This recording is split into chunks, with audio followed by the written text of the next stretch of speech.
गोवा की बात बताते हैं, क्योंकि गोवा की सियासत काफी दिलचस्प है। यहाँ पर 40 सीटों पर आज वोटिंग की जा रही है। सुबह से ही हमने देखा कि लंबी कतारें लगी हुई थी, जिसमें महिलाएं बढ़ चढ़कर हिस्सा ले रही थी।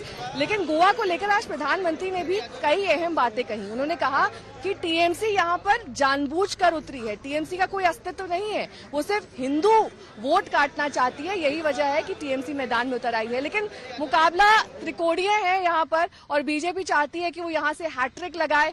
वहीं कांग्रेस ये चाहती है कि एंटी इनकम्बेंसी फैक्टर का उसको फायदा मिल सके। लेकिन आज सुबह हमने देखा कि कैसे यहाँ के सीएम प्रमोद सावंत, जो कि सांकुलम से चुनाव लड़ रहे हैं, वहां पर वो वोट डालने के लिए पहुंचे। उसके पहले उन्होंने पूजा अर्चना की अपनी पत्नी के साथ। वहां पर वो पूरे विधि विधान से पूजा अर्चना करते हुए दिखाई दिए।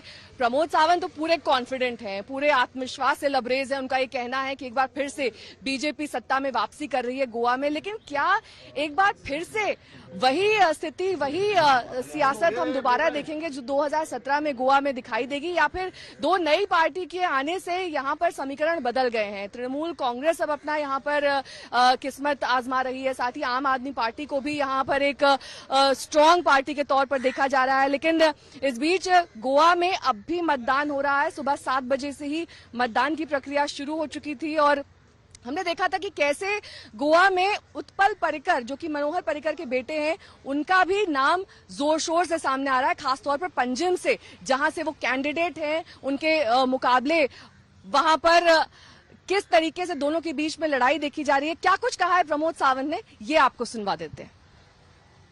उत्पल भी नहीं विन करेगा और माइकल लोबो भी विन नहीं होगा। डेफिनेटली भारतीय जनता पार्टी की सरकार बन रहे, किसी को किसी के साथ बात करने की जरूरत नहीं पड़ेगी, क्योंकि यहाँ भारतीय जनता पार्टी की सरकार मेजोरिटी से आ रही है। सर, भाजप प्रथमच 40 जागावर निवडणूक लढवत आहे। अब भारतीय जनता पार्टी पहली बार 40 जगह पे इलेक्शन कॉन्टेस्ट कर रही है, और हमें विश्वास है कि इस बार जिस तरह से हमने काम किया है, तो पूरा बहुमत की सरकार हमें यहाँ पे मिलेगी। भारतीय जनता पार्टी की कार्यकर्ता और उनकी धर्मपत्नी इस नाते से मैं ये कहना चाहती हूँ कि हम साखली मतदार संघ से जीतेंगे ही, और उसके साथ ही डॉक्टर प्रमोद सावंत 22+ सीट लेके वो जीत के आ रहे हैं।